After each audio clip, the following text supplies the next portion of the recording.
My name is Jen, and I am on a journey in order to break free from the destructive patterns of disordered eating and in order to embrace a nourishing lifestyle. My roadmap can be described using an acronym of the word Nourisher. So I'm doing daily video blog posts in order to encourage you, equip you, and keep you up to date on my progress. If this content is helpful or encouraging to you, please consider subscribing, hitting that like button, and sharing with others. It is my deep desire that these videos would help to ignite nourishing transformations in us all. Hey everybody, thank you so much for joining me for this Nourisher acronym. I know that I'm only supposed to be checking in every other day this summer, but I just was thinking about some things and I just really wanted to dialogue with you through them. So this will be a little bit of a rabbit trail, but please stick around to the end because I do need your input on some very important future decisions. So the first thing that I've just been thinking about is how incredibly grateful I am for the Nourisher acronym.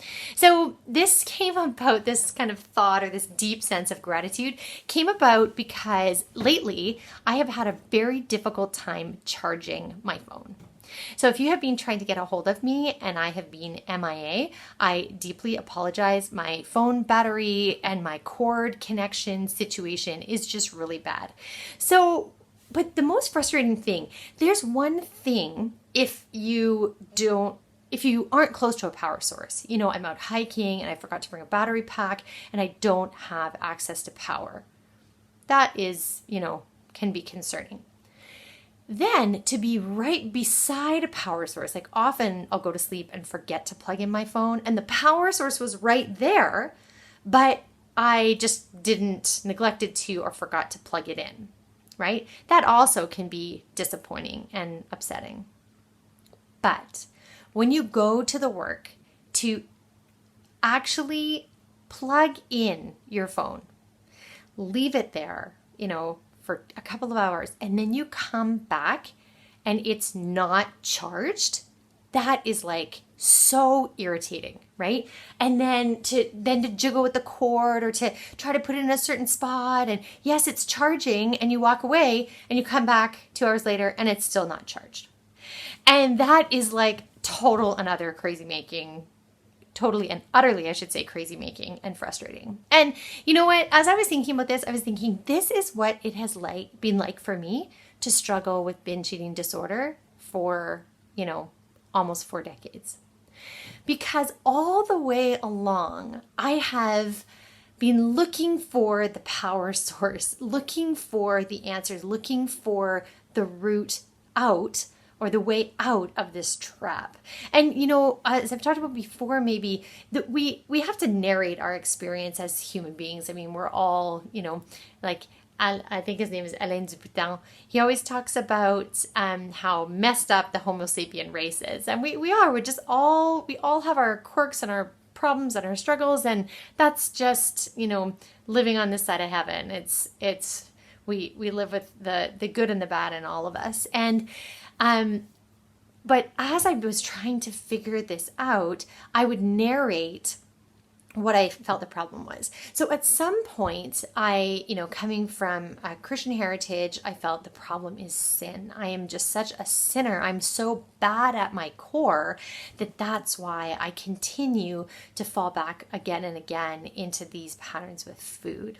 Then when I got a little bit older, maybe still holding on to that sin narrative, also held on to I am financially irresponsible. I started, when I first went abroad for school, I started, budgeting and looking at receipts and whatever. And I started realizing just how much money I was spending on these binges and thought, wow, this is a financial issue. I need to get a hold of this because I'm being financially irresponsible. And that, lasted for a little while. And then, the power of the binges just totally overtook the rationality around budgeting and blew that out of the water. So right back entrenched in the same pattern. So then go a little bit further, and then I encountered, I think at that point I encountered Julia Ross's book, The Mood Cure, where it talks about the incredible impact of nutrition on mood. So I thought, okay, now it's like a biological issue. Like I need to be able to ditch, this addiction to sugar, this binge eating propensity, because it's actually it's actually harming me on a health level.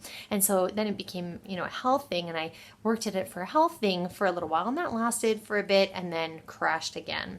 And then further down the line, it became more about a body image thing of, hey, I think our body image, the way there's power in beauty, and it's not always the type of power that we should yield, that we want to wield. But there's something about thinking, buying into that lie of, if I'm attractive on the outside, people will want to be with me, and people will, respect me, desire me, all these different things that we believe.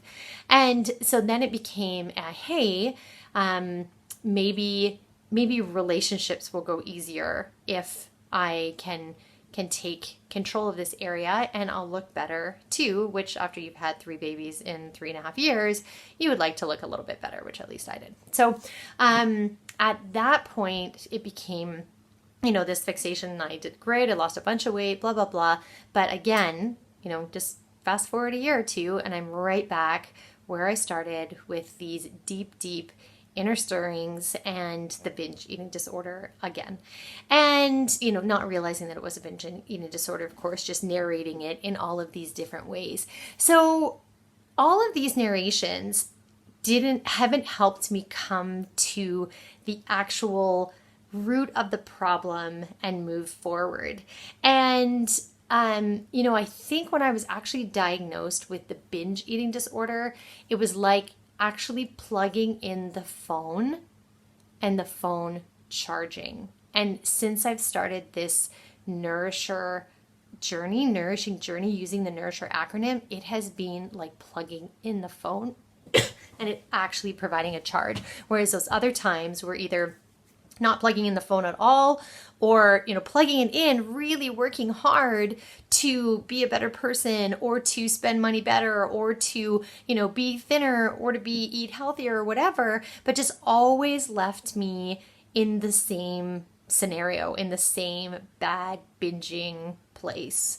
But actually being educated about what binge eating disorder is, what are the emotional roots of it,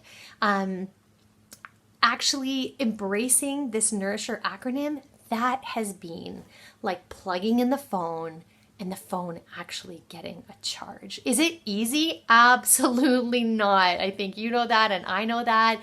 Learning how to notice emotions when I couldn't have expressed or told you what I was feeling if you asked me point blank 3 years ago, or opening up to others when I just realized I lack such integrity, because what's happening on my inside does not match what's on my outside. And so learning how to actually reveal the things that are inside and bringing them in the outside, super crazy hard. Or actually understanding that, yeah, I have a binge eating disorder, but really it's my propensity to restrict that I think often fuels my binges. Or learning how to rewire my brain, and how do I actually learn how to bathe in appreciation and name these emotions in order to tame these emotions, and ground myself with, grounding exercises and meditation and prayer. And even, if I go back to, for those of you who may share a Christian faith, it's not that the sin narrative was wrong in that we all have bad, sin tendencies and bad parts of us, all of these things, but it was the solution for that was the problem, is that I wasn't in a position of recognizing the deep emotional roots of this binge eating disorder and allowing the love of God to meet me and nourish me in that place. And so all of these things it's been such a journey. It is not an easy journey. If you are on it, know that I am cheering you on, whether it's mental health or, chronic pain or eating disorder, whatever it is that you are dealing with and that you are looking to become more of a nourisher on this journey. I am rooting for you and want to encourage you that even though it's hard, that it is worth it, and that even little bits of progress really do make a world of difference. And you know what? The other thing is that sometimes things get worse before they get better. And there's no guarantee that they'll get better or look a certain way, because as we get to know ourselves, or as we get to actually bring the things that are inside back in the outside, it's possible that our worst fears might come true and that the people around us actually will reject the inside that is in us. And, that takes a lot of strength and maturity to be able to cope with and grapple with and grieve that and find healthy, empathetic friends. That's a big journey, but it's worth it to be on it. And I just wanted to, I know that's not a typical Nourisher check-in, but I love the elements. I'm so grateful for the Nourisher acronym, to be on this journey, to have you on this journey. And I guess my question as my summer is kind of winding down, and as I look into the fall, I really want to know, like, where do we want to take this? What's the next steps? And for me, it's so important that I stay connected to this nourishing journey, and also that I continue to learn and to glean from other people, both on the journey and experts in the field. So I'm kind of thinking about whether or not to still do the Nourisher check-ins, maybe not daily, maybe just, check in on a slightly more limited basis, but doing the Nourisher check-ins plus some type of an interview style, whether it be video blog, podcast, or both, some type of a style where we can create within our community a place where people can come in order to be inspired and educated and informed as we all embrace these nourishing journeys together. So love to hear your feedback on that, what you think about that idea of starting some type of a, podcast / video blogcast, whatever you want to call it, more of an expert series, a learner series where we can glean from each other. And if we do let this channel take that track or down that route, do you have experts in the area of noticing your emotions or opening up to others or understanding the cycle, rewiring your brain, all of them, even sleep, hydration, exercise, anything? Do you have experts that you would recommend that we interview, that we reach out to interview, so that we can glean together? Because we want to stay informed and inspired together. And we want to be innovative. We want to know, are there ways that rather than, plugging in the phone and going through all of this hard work only to find that we're not recharged, that there are ways that we can actually plug ourselves into nourishing, healing, vibrant patterns, behaviors, exercises, whatever is information that will help us as we all pursue this nourishing journey. So I would love to hear back from you. Please reach out. You can reach me by email. You can send me a note in the comments below. Would really love to hear about what you think about that direction. And I am just really excited about the fall, this new season. I love the change of seasons. And but until then, I'm going to say goodbye and just soak in these last moments of summer with my girls.